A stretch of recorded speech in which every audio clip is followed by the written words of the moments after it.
योग दर्शन की कक्षा में आप सभी का स्वागत है। तो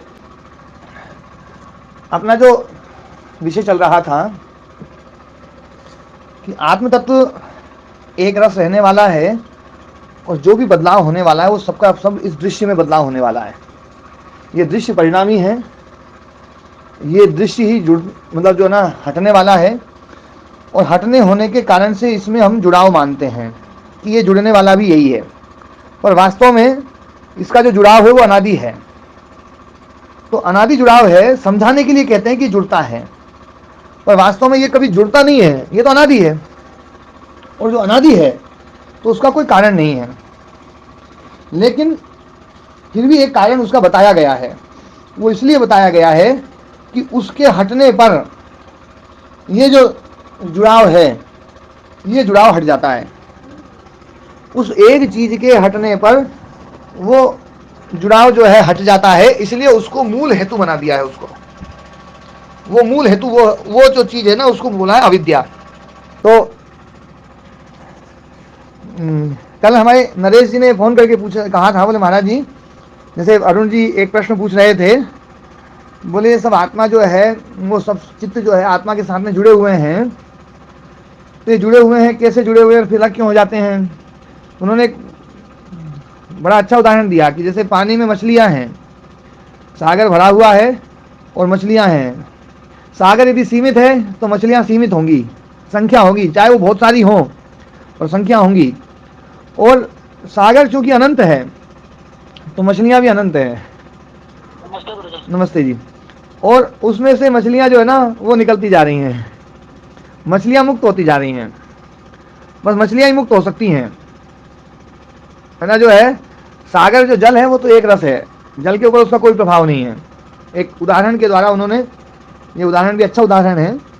तो समझने की बात बस यही है कि ये जुड़ाव अनादि है, लेकिन इसको काटा जा सकता है। और काटने का जो प्रोसेस है उसमें मूल है अविद्या। अविद्या के हटते ही क्लेश हटेंगे, सारी ना जो ना सारा कर्म हटेगा, विपाक हटेगा, आशय हटेगा और हम मुक्त।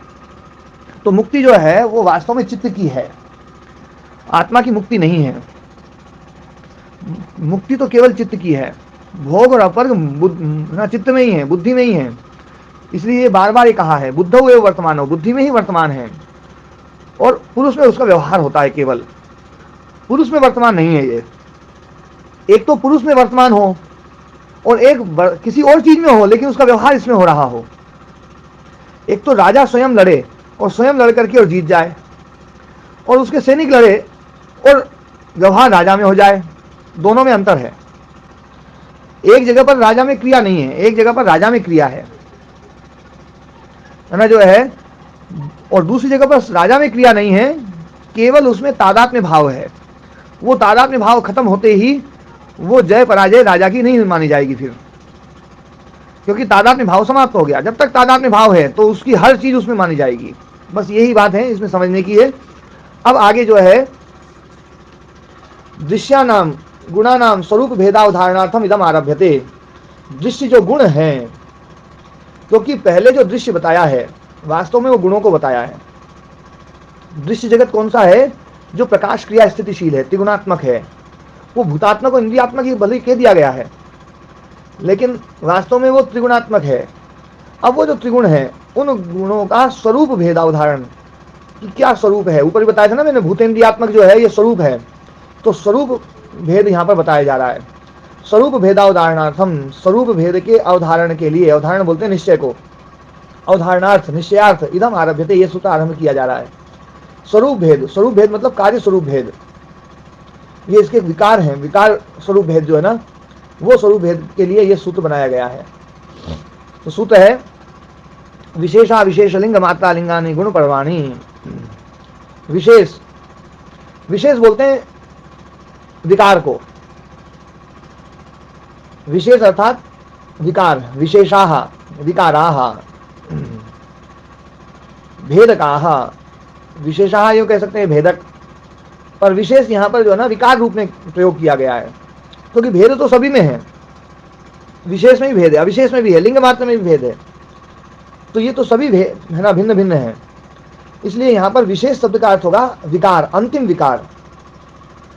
जो अंतिम विकार है उसको कहा गया है विशेष। अविशेष, अविशेष मतलब विकार का हेतु। अविशेष जो है ये विकार का हेतु है। लिंग मात्र, लिंग मात्र है, लिंग बोलते हैं ज्ञापक को, बोधक को, जो बोध कराने वाला है, जो ज्ञान कराने वाला है, वो लिंग मात्र। पुम प्रधानयोः लिंग मात्रम लिंगम ज्ञापकम। पुम प्रधानयोः लिंगम, पुम प्रधान का लिंग है ये, ज्ञापकम ये ज्ञापक है। ये पुरुष का भी ज्ञापक है और ना प्रधान का भी ज्ञापक है। मतलब प्रकृति को भी ज्ञापित कौन करता है?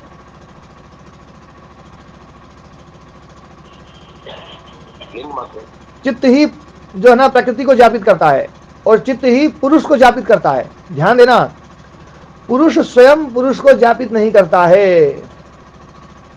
एक बहुत पते की बात बता रहा हूं राम कुमार जी, आपको काम आएगी। लिंग मतलब ज्ञापक, बोधक, गमक, ये ज्ञापित करने वाला है, बोध कराने वाला है। तो ये आत्मा का भी बोध कराने वाला है। तो आत्मा का जो बोध होगा ना वो इसके गुणों के द्वारा होगा। इसलिए आत्मा के बोध कराने के लिए जो भी लिंग बताए गए हैं वो सारे के सारे लिंग इसी के हैं। ठीक है? हाँ ठीक है महाराज जी। नहीं तो ये लिंग मात्र नहीं बनेगा। यदि आत्मा का बोध कराने के लिए किसी और चीज का है ना धर्म जो है वो बता दिया जाए तो फिर वो लिंग बनेगा। फिर ये क्यों लिंग बनेगा? और ये भी लिंग बन जाए, वो भी लिंग बन जाए, पर ये लिंग मात्र नहीं बनेगा। लिंग अलग है और लिंग मात्र अलग है। लिंग मात्र मतलब, आप बताओ महाराज जी। लिंग मात्र, लिंग मात्र मतलब केवल यही लिंग हो और कोई नहीं हो।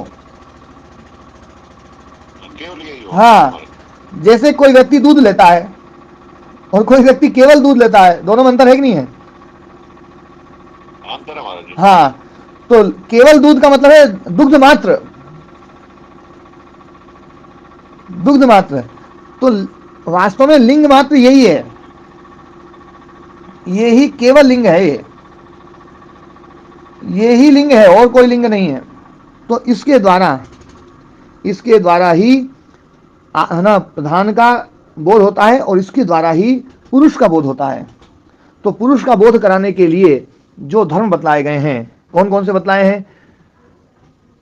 इच्छा, द्वेष, प्रयत्न, सुख, दुख, है ना, चेष्टा, ये सारे के सारे जो धर्म बतलाए गए हैं वो आत्मा के सीधे नहीं बतलाए जा सकते। यदि आत्मा के धर्म जो ना के द्वारा आत्मा का लिंग हो जाता तो ये लिंग नहीं बनता आत्मा का। सतीश जी, बात देखो गहरी है पर बिल्कुल स्पष्ट हो गई अब। स्पष्ट हो गई महाराज जी, पहले भी हो गई थी तो। हाँ, पहले वो स्पष्ट हो गई थी, लेकिन ये चीजें जो है ना अलग अलग तरीके से बता रहा हूं मैं, और अगली बार फिर पढ़ेंगे तो कुछ और तरीके से बताऊंगा। ये लिंग मात्र है। हाँ जी, पहले एक बार मैं बोल दूं, पुरुष का लिंग ये है, पुरुष को ज्ञापित करने वाला ये है। तो इसके जो धर्म है वो ये बतलाएंगे कि पुरुष है, और इसके धर्म नहीं बतलाएं तो पुरुष का पता नहीं चलेगा। हाँ जी, अब पूछिए दया सागर जी। दयाराम जी। जी महाराज जी। जी जी जी महाराज जी, वो जो सच्चित आनंद जो तीन जो इसके आत्मा के लिंग या इसके धर्म बताए जाते हैं, वो फिर किस प्रकार से, उनको किस प्रकार से लेंगे? उनके द्वारा आत्म तत्व का बोध जो है ना वो ऐसे नहीं होता है। देखो, आत्म तत्व अपरिमेय है, है ना, अप्रमेय है जी, अप्रमेय है आत्म तत्व। जी। और अप्रमेय है तो जो सच्चिदानंद जो बताया जाता है ये वेदांत का है पूरा का पूरा। और वेदांत में सच्चिदानंद जो समझ में आता है वो इसी चित्त के द्वारा ही समझ में आता है। चित्त जो है ना, ये कहा जाता है चित्त और चित्त का जो विस्तार है, जैसे घटः अस्ति, घटो भाति, घटः प्रियः बोलते हैं, हैं? तो घटो अस्ति है ना, घटः अस्ति, ये इसमें सत आया है। घटो भाति, इसमें है ना चित आया है। और घटो प्रियः, इसमें आनंद आया है। तो वेदांत ये मानता है कि इसमें जो ना घट समाप्त हो सकता है, अस्ति भाति प्रियम जो है ना ये समाप्त नहीं होता है। अस्ति भाति प्रियम रूपम नाम चैत्यंश पंचकम, आज है ना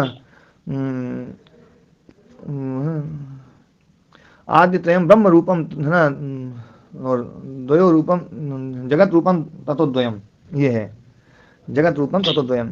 सुना होगा ना ये वाक्य? जी महाराज जी सुना। हाँ, तो जो ना वो उस दर्शन में वहां पर जाते हैं, तो वहां पर भी जो है ना अस्थि भांति प्रियता जो रूप है ना, वो संसार के द्वारा ही पता चलती है, और संसार में पता कराने वाला चित्त ही है। जी महाराज, अस्थि भांति प्रिय जो है वो भी चित्त की उपस्थिति में ही अनुभव हो सकता है, ऐसा जी? चित्त के द्वारा हमें ये पता चलता है कि और सब चीजें देखो समाप्त हो सकती है, लेकिन ये अस्थि भांति प्रियता समाप्त नहीं हो सकती है। जी महाराज, ये धन्यवाद। सदा है, तो ये सदा है, तो ये जो सदा है ना, ये सदा वाले का है गुण, ये इसका नहीं है, ये उससे इसमें आ गया है, भले ही वो ऐसा मानते हैं, है ना। पर अभी क्योंकि यहाँ पर ये दर्शन जो है ना, ये दर्शन अभी जो क्योंकि न्याय से सीधा आगे बढ़े हैं, न्याय के बाद में योग का क्रम है। ये वेदांत से पहले का और न्याय से बाद की न्याय स्थिति से है। बाद का महर्षि स्वामी दयानंद सरस्वती जी ने जो क्रम दिया है योग दर्शन, वो दर्शनों को पढ़ने का, पहले वैशेषिक, फिर न्याय, फिर योग, फिर सांख्य, और फिर वेदांत। ठीक है ना? जी महाराज। हाँ जी। जी महाराज। तो ये स्वामी जी कहाँ पर दिया है स्वामी ने? ये कहाँ पर पठन पाठन विधि शायद उसमें है, कोई बहुत बड़ा प्रोसेस नहीं है। इच्छा द्वेष प्रयत्न सुख दुख ज्ञानानि आत्मनो लिंगम, वो आत्मा के लिंग है ना जो बताए गए हैं, वो लिंग वास्तव में इस चित्त के धर्म है, लेकिन आत्मा को लिंगित करते हैं, इसलिए इसको लिंग मात्र कहा है, क्योंकि ये पुरुष का लिंग है, पुरुष को है ना बोध कराने वाला है, और प्रकृति का भी बोध यही कराता है। जो प्रकृति का प्रकाश क्रिया स्थितिशीलता इसमें ही है, भूतेन्द्रियात्मक यही बनता है आगे जाकर के, सब जो है ना इसके ही परिणाम है। तो प्रकृति को भी, दृश्य जगत को भी, या प्रधान को भी यही लिंगित करने वाला है, और है ना अव्यक्त को भी यही लिंगित करता है। वास्तव में देखा जाए तो अव्यक्त अपने आप में लिंगित नहीं होता है, अव्यक्त को लिंगित करने वाला यही है। प्रधान शब्द जो है अव्यक्त के लिए भी है, उस अव्यक्त के लिए, या प्रधान शब्द प्रकाश क्रिया स्थिति त्रिगुणात्मकता के लिए है, तीन गुणों के लिए, तो वो तीनों गुणों को लिंगित यही करने वाला है। ये अलग अलग अपने आप में एक अलग ऐसे कभी भी वो नहीं हो सकते हैं। तो लिंग मात्र जो है ये चित्त बनता है, और ये बीच की कड़ी है, बीच की कड़ी हटी तो दोनों अलग अलग। बीच की कड़ी को हटाने के लिए अविद्या हटाना पड़ेगा, क्योंकि अविद्या के द्वारा ही ये चिपका हुआ है, मतलब अविद्या हटते ही ये हटता है, इसलिए अपन ये मानते हैं कि अविद्या के द्वारा चिपका हुआ है, पर ये है चिपका हुआ अनादि, इसलिए अनादि चीज का कोई हेतु नहीं हो सकता है। जी, तो अब इसमें अपन पढ़ते हैं, तत्र आकाश वायु अग्नि उदक भूमयः भूतानि, आकाश वायव्य अग्नि उदक भूमयः भूतानि शब्द स्पर्श रूप रस गंध तन्मात्राणाम अविशेषणाम विशेषाः।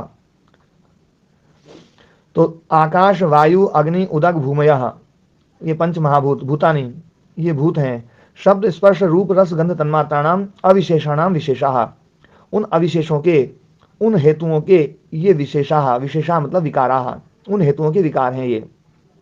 शब्द स्पर्श रूप रस गंध जो तन्मात्रा है, जो अविशेष हैं, जो विशेष का हेतु है, उन हेतुओं का ये विशेष है। तथा उसी प्रकार से श्रोत्र त्वक चक्षु जिह्वा घ्राणानि बुद्धिन्द्रियाणि, जो श्रोत्र त्वक चक्षु जिह्वा घ्राण ये जो इंद्रियां हैं, ये भी जो है बुद्धिन्द्रियां हैं, और मतलब बुद्धिन्द्रियाणि मतलब ज्ञानेन्द्रियाणि, और वाक पाणी पाद पायु उपस्थानी कर्मेन्द्रियाणि, और एकादशम मनः, एकादश मन सर्वार्थम जो सारे के लिए मतलब ज्ञानेन्द्रियों के लिए भी और कर्मेंद्रियों के लिए भी, उभयेन्द्रियार्थम, सर्वार्थम मतलब उभयेन्द्रियार्थम, सर्वे अर्था यस्य, सर्वे अर्था मतलब इंद्रियार्थाः, सारे इंद्रिय अर्थ हैं जिसके, वो है सर्वार्थ, वो है मन, तो वो ऐसा मन, तो ये 11 इति एतानि मतलब एकादशात्मक, जो एतानि अस्मिता लक्षणस्य अविशेषस्य विशेषाः, जो अस्मिता है लक्षण जिसका, ऐसे अहंकार रूपी जो अविशेष मतलब जो विशेष का हेतु है, विकार का हेतु है, उसके ये विकार है विशेषाः। गुणानाम एषा षोडश का विशेष परिणाम, और ये जो 16 जो है ये विशेष परिणाम है गुणानाम, गुणों के, जो प्रकाश क्रिया स्थितिशील जो त्रिगुणात्मक जो है उसके ये विशेष परिणाम हैं। त्रिगुण जो ना यहाँ तक आकर के अंतिम विकार के रूप में यहाँ तक आते हैं, उसके बाद में विकार समाप्त, उसके बाद में परिणाम होता है, धर्म लक्षण अवस्था परिणाम, लेकिन वस्तु परिणाम नहीं होता है। ध्यान देने वाली बात है, वस्तु परिणाम यहीं तक रहेगा, पदार्थ परिणाम यहीं तक रहेगा, इससे आगे फिर पदार्थ नहीं बदलेगा, इससे आगे धर्म लक्षण अवस्था बदलेगी बस केवल। जैसे मिट्टी बन गई है, मिट्टी के बाद में मिट्टी से कुछ और चीज नहीं बनेगी। मिट्टी से घड़ा बन सकता है, मिट्टी से मूर्ति बन सकती है, मिट्टी से ईंट बन सकती है, मिट्टी से ये बन सकता है। उसमें सब केवल और केवल एक धर्म तिरोहित हो रहा है, दूसरा धर्म आविर्भूत हो रहा है। एक अवस्था समाप्त हो रही है, दूसरी अवस्था आ रही है। एक लक्षण समाप्त हो रहा है, दूसरा लक्षण आ रहा है। तो धर्म लक्षण अवस्था भेद आ रहा है बस केवल, बाकी और कोई मतलब वस्तु नहीं बदल रही है, उसमें पदार्थ नहीं बदल रहा है। यहां तक तो जो है ना पदार्थ बदल रहे हैं। तो ये 16 जो है ये विशेष परिणाम हैं। इससे तुरंत ये तात्पर्य निकलेगा कि धर्म लक्षण परिणाम तो जो होते हैं वो अविशेष विशेष की उत्पत्ति के बाद ही आरंभ होते हैं। विशेष से पहले जो परिणाम हो रहे हैं उनको धर्म लक्षण अवस्था परिणाम नहीं कह सकते। ना उनको नहीं कह सकते जी महाराज। हाँ, लेकिन उसके बाद में जो है ना धर्म लक्षण अवस्था परिणाम है। जी महाराज धन्यवाद। ठीक है ना। हाँ जी।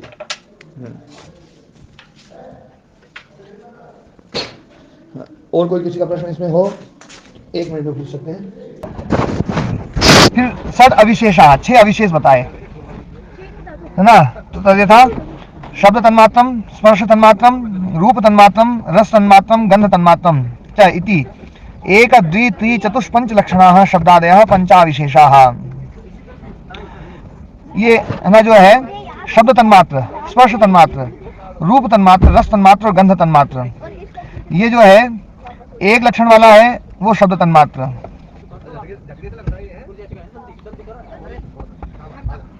और स्पर्श तन्मात्र जो है वो 2 लक्षण वाला।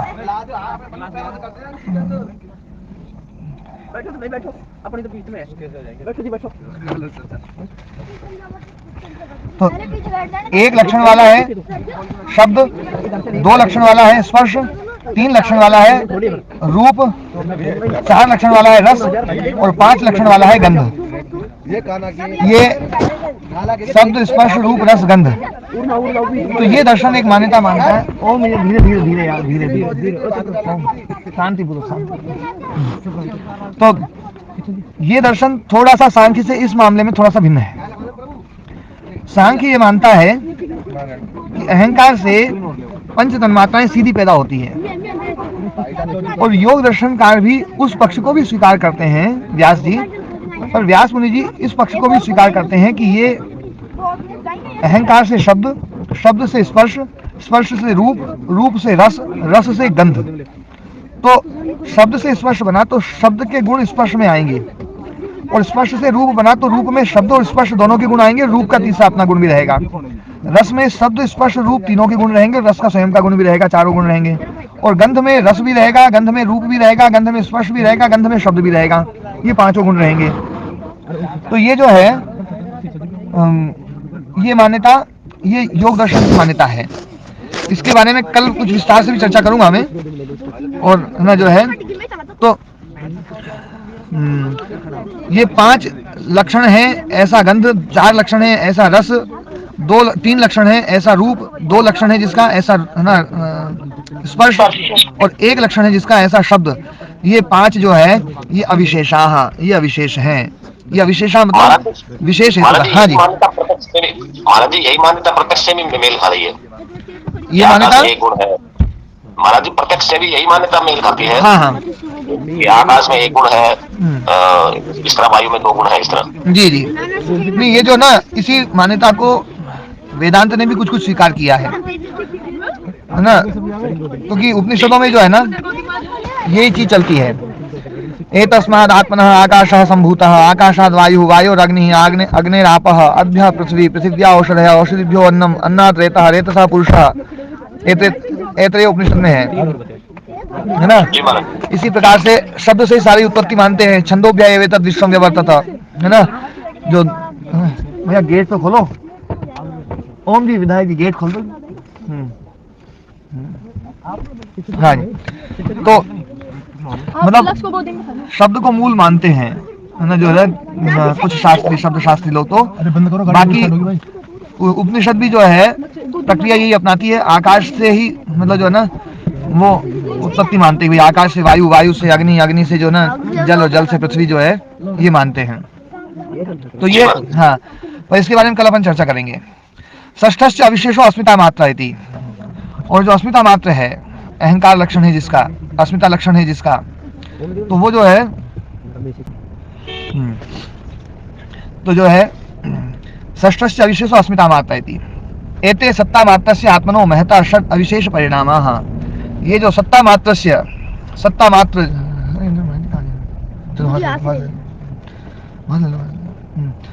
मात्रस्य आत्मनः, जो सत्ता मात्र जो है आत्मनः महतः, महत जो स्वरूप है, महत का जो अपना स्वरूप है ना, जो मतलब सत्ता मात्र जो स्वरूप वाला, सत्ता मात्रस्य आत्मनः महतः, सत्ता मात्र जो स्वरूप है, आत्म शब्द यहाँ पर जो है ना ज्ञानार्थक है, और सत्ता मतलब अहम अस्मि इति, ऐसा जो ज्ञान रूप, सत्ता मात्र अहम अस्मि और आत्मनः ऐसा जो ज्ञान रूप जिसका है, ऐसा जो महत है, वो महत षट् अविशेष परिणाम, उसके 6 ये अविशेष परिणाम हैं।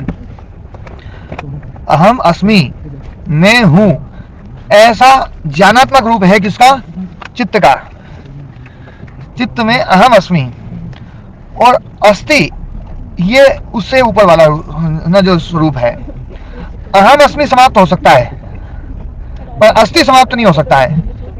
एक बात पते की ना बोली मैंने, अहम अस्मि समाप्त हो सकता है या नहीं हो सकता है? जी हो सकता है हाँ, हो रहा है, यही चल रहा है। अहम अस्मि समाप्त हो सकता है? जी महाराज जी हो सकता है। हाँ, पर अस्ति समाप्त नहीं हो सकता है। तो अहम अस्मि स्वरूप जो है ना, ये चित्त का है, और अस्ति स्वरूप जो है ना, अस्तित्व मात्र, ये जो है ना, ये आत्मा का है। आत्मा सत है, चित्त है ना। तो इन शब्दों के द्वारा हम केवल समझाने का प्रयास करते हैं, उसके करीब तक ले जाने का प्रयास करते हैं, पर है ना जो है। तो अभी हम चित्त की चर्चा कर रहे थे, तो चित्त का जो स्वरूप है वो अहम अस्मि मात्र है, सत्ता मात्र स्वरूप वाला, सत्ता मात्र आत्मनः, सत्ता मात्रस्य आत्मनः। आत्मनः का है ना दयाराम जी, आत्मनः मतलब ज्ञानात्मक रूप, ठीक है ना। और ज्ञानात्मक रूप कौन से ज्ञानात्मक रूप है? कौन सा ज्ञान? सत्ता मात्र, अहम अस्मि नहीं, उत्पन्न होने वाला नहीं, मतलब उत्पन्न होने वाला था ही, पर यहाँ पर जो है ना वो ज्ञान कौन सा? सत्ता मात्र का ज्ञान, अहम अस्मि ऐसा ज्ञान, अहम अस्मि ऐसा जो सत्तात्मक ज्ञान है, वो महत, ऐसा महत, उस महत के षट् अविशेष परिणाम, उसके 6 अविशेष परिणाम हो गए। मतलब अगले सत्ता मात्र का जो ज्ञान आपने बताया, सत्ता मात्र का ज्ञान मतलब ये वो ज्ञान है जो मैं का बोध है। हाँ, अहम अस्मि जो बोध है। लेकिन महाराज जी सत्ता मात्र का बोध तो केवल यानी शुद्ध आत्मा भी होता है, में भी होता है, केवल स्थिति में भी होता है, उसमें अहम नहीं होगा, उसमें अहम नहीं होगा, ये अस्मिता लक्षण वाला होगा। ये जो लक्षण है ना, ये अस्मिता लक्षण वाला है, अहम अस्मि। यहाँ मैं जुड़ गया, हाँ, वहां मैं नहीं जुड़ सकता है, क्योंकि यहाँ इसका सबसे पहला जो विकृति है, जैसे ही ज्ञान उत्पन्न होगा तो ज्ञान उत्पन्न होते ही सबसे पहले अहम आएगा। जी जी है ना। तो अहम आया तो ये समझ लो कि मतलब जो है ना ये चित्त का है। क्योंकि हाँ, रोड चौकट नहीं देखनी क्या? आते जब चला जाएगा वो, जब चला जाएगा कोई नहीं, बाद में उसमें देखेंगे। चलो इधर से चलो, फिर ये हाँ हाँ जी, हाँ। तो अस्मिता मतलब ये जो ना, इसका जो ज्ञान है वो अस्मिता युक्त है, अस्मिता युक्त है, अहंकार युक्त है, अहम से युक्त है और अस्मि से युक्त है। जहां अस्मि है वहां अहम है, और जहां अहम है वहां अस्मि है, ठीक है। और जहां अहम नहीं है वहां अस्मि भी नहीं है, वहां केवल अस्थि है, सत है केवल। अस्थि में तिप प्रत्यय केवल बोलना पड़ रहा है, क्योंकि कोई ना कोई तो पुरुष लगाना पड़ेगा अपने को, लेकिन अस्थि में केवल अस्तित्व मात्र, सत्ता मात्र जो ना, वहां पर अस्तित्व का बोध होता है बस केवल। यहाँ पर जो अस्मिता युक्त जो है ना सत्ता है, अस्मिता युक्त सत्ता मात्र जो है, ऐसा जो ज्ञानात्मक स्वरूप है जिसका, ऐसे उसके 6 अविशेष परिणाम है ना। यत्तत् परम अविशेषेभ्यः लिंग मात्रं महत्तत्वं तस्मिन् एते सत्ता मात्रे महति आत्मनि अवस्थाय विविधि काष्ठाम् अनुभवन्ति। यत्तत्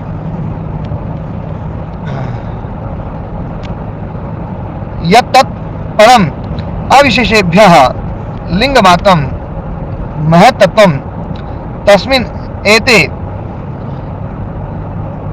महति आत्मनि अवस्थाय, नहीं वाक्य गड़बड़ हो गया।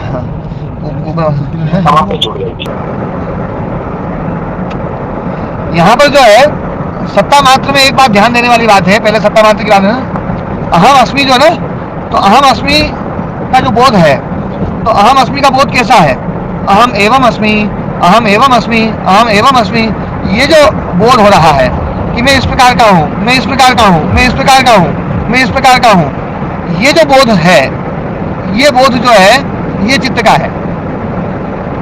अहम एवं अस्मि, अहम एवं अस्मि, अहम एवं अस्मि, तो ये उस महत का ही है ना, वो धर्म है और उस महत के सद अविशेष परिणाम है। तो यद तत् परम अविशेषेभ्यः, जो अविशेष से परम है, मतलब जब समाप्ति होगी तो समाप्ति होगी तो विशेष सबसे पहले समाप्त होगा, उसके बाद अविशेष समाप्त होगा, अविशेष के बाद में यह समाप्त होने वाला है। तो परम अविशेषेभ्यः, जो अविशेष से भी बाद में आएगा, लिंग मात्रम, वो लिंग मात्र है, महत तत्वम, वो महत तत्व है, उस महत तत्व में तस्मिन एते, उसमें ये एते अविशेषा जो अविशेष हैं, महति आत्मनि अवस्थाय, तस्मिन एते सत्ता मात्रे, तस्मिन एते सत्ता मात्रे, उस महत तत्व में एते, ये जो अविशेष हैं सत्ता मात्रे, उस सत्ता मात्र जो महत तत्व है, महत तत्व का विशेषण बनाया है यहाँ पर, तस्मिन सत्ता मात्रे महति आत्मनि अवस्थाय, उस महत तत्व में जो सत्ता मात्र है, सत्ता मात्र, सत्ता शब्द जो है ना किस रूप में लिया जाता है, पहले बताया था कि जो पुरुषार्थ क्रिया में जो समर्थ है, पुरुषार्थ क्रिया क्षमम सत तस्य भाव सत्ता, पुरुषार्थ क्रिया में जो समर्थ है, मतलब पुरुषार्थ क्रिया में समर्थ, मतलब पुरुषार्थ क्रिया क्या है, भोग और अपर्ग, पुरुषार्थ मतलब पुरुष के लिए जो है ना, जो पुरुष के लिए है वो है पुरुषार्थ, और पुरुषार्थ क्रिया मतलब भोगापर्गार्थ जो क्रिया है उसको करने में जो समर्थ है वो है सत। यहाँ पर जो सत शब्द का प्रयोग किया जा रहा है, सत्ता में जो सत शब्द का प्रयोग किया जा रहा है, वो जो है पुरुषार्थ क्रिया में जो समर्थ है उसके लिए किया जा रहा है, और जो आत्म तत्व के लिए जो सत शब्द का प्रयोग होता है वो केवल अस्तित्व के लिए है, अस धातु मतलब जो है वो अस्तित्व अर्थ के बताने के लिए है, मात्र केवल अस्तित्व बताने के लिए। और जब चित्त को सत्ता बोला जाता है, तो चित्त के लिए सत्ता बोला जाता है, तो इसका मतलब है कि वो पुरुषार्थ क्रिया करने में समर्थ, इस अर्थ में जो है सत शब्द का प्रयोग होता है, और उसी से सत्ता बनता है, जो सत है, सत का ही भाव सत्ता है। भारतीय सत्ता मात्र का चाहिए, लेकिन यहाँ जो सत्ता मात्र कहा जा रहा है वो संस्कार की सत्ता वहां से प्रारंभ हो रही है। हाँ, सत्ता का मतलब है कि जो भोग और अपर्ग देने में समर्थ है, भोग और अपर्ग देने में जो समर्थ है वो है सत्ता। अव्यक्त वैसा नहीं है, इसलिए उसको हम ये नहीं कह सकते कि उसकी सत्ता है, और अव्यक्त को हम ये भी नहीं कह सकते कि उसकी असत्ता है, मतलब उसका अभाव हो ऐसा भी नहीं है, अव्यक्त है भी तो वो है भी नहीं भी, दोनों ही बात बता देते हैं वहां पर वहां पर ये निषेध किया जाता है कि सत्ता नहीं है, तो सत्ता नहीं है मतलब अव्यक्त भोग और अपर्ग देने के लिए नहीं है। जो अलिंग है ना, अलिंग जो है ना भोग अपर्ग के लिए नहीं है, अच्छे से स्पष्ट हो गया है ना। तो अलिंग जो है ना अनंत है, अलिंग अनंत है, उसका अंत नहीं हो सकता, क्योंकि वो बिना प्रयोजन का है, भोग अपर्ग देने के लिए नहीं है। बाकी ये जो ना भोग अपर्ग देने के लिए है, इसलिए इनकी सत्ता है, इनको सत्ता कहा गया है। और इन सत्ता का सबसे मूल जो है ना वो चित्त है, लिंग मात्र है, इसलिए उसको सत्ता मात्र कहा गया है। लिंग मात्र, सत्ता मात्र, सत्ता मात्र जो महत तत्व है, उस आत्म तत्व में अवस्थाय स्थापित होकर के, मतलब उसमें रह करके विवृद्धि काष्ठाम अनुभवंती, विवृद्धि काष्ठाम मतलब विवृद्धि की अंतिम सीमा तक, मतलब बढ़ने की अंतिम सीमा तक जाते हैं, है ना, जो है कौन, अविशेष। तो अविशेष जो है अंतिम सीमा क्या आ गई, अंतिम सीमा आ गई पंच महाभूत तक, वहां तक जाते हैं। तो ये जो है ना जो है अविशेष पंच तन्मात्राएं और अहंकार, ये अहंकार जो है अपनी अंतिम सीमा तक जाते हैं, मतलब 11 इंद्रियां और पंच महाभूत, ये 16, इन 16 को के रूप में विविध है ना बढ़ते हैं, या 16 के रूप में जो ना वो परिवर्तित होते हैं। और प्रतिसंसिज्यमानाश्च, और वही जो है ना जो बढ़ रहे हैं, जो अविशेष, जो विशेष के रूप में आ गए हैं, वो अविशेष प्रतिसंसिज्यमाना, जब प्रतिसंसिज्यमान होते हैं तब वापस लौटते हैं जी।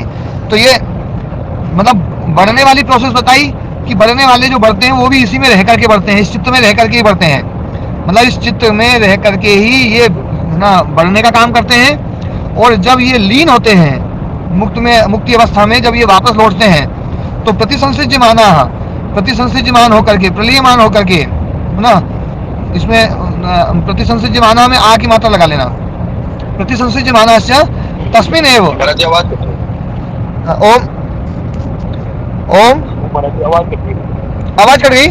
आ रही है? हाँ नहीं आ रही है, हमें आ रही है। हाँ, सभी लोग माइक बंद कर देंगे तो सही आ जाएगी ना। महाराज आ रही है। जी जी। तो प्रतिसंसिज्यमाना मतलब वो जो प्रलीयमाना, जब वो प्रलीन होते हैं तो तस्मिन एव उसी चित्त में सत्ता मात्र महती आत्मनि अवस्था है। नहीं आ रही आवाज आपकी। हाँ,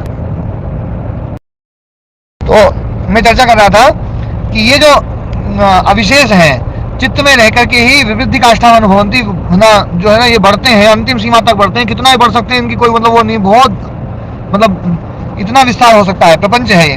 और जब ये लीन होते हैं प्रतिसंसिज्यमाना प्रलीयमाना तो लीयमाना, जब लीयमान होते हैं तो तस्मिन एव उसी चित्त में, उसी महत्त्व में एते ऐसे ये तस्मिन एव सत्ता मात्र, जो सत्ता मात्र है, महती महत्त्व है, आत्मनि महत रूप, जो महत स्वरूप है जिसका, उसमें अवस्था है, उसमें स्थित होकर के यत् तत् निसत्ता सत्तम निसदसत निरसत अव्यक्तम अलिंगम प्रधानम तत्प्रतीयन्ति, तो वो उस अव्यक्त में ये पहुंचते हैं। और वो अव्यक्त का स्वरूप बताया कि वो निसत्ता सत्य है, मतलब उसमें सत्ता भी नहीं है और सत्ता भी नहीं है, सत्ता और सत्ता दोनों हट गई हैं। ये निसत्ता सत्तम निसदसत और निरसत, ये इसकी व्याख्या थोड़ी कल करूंगा, मैं कल समझाऊंगा।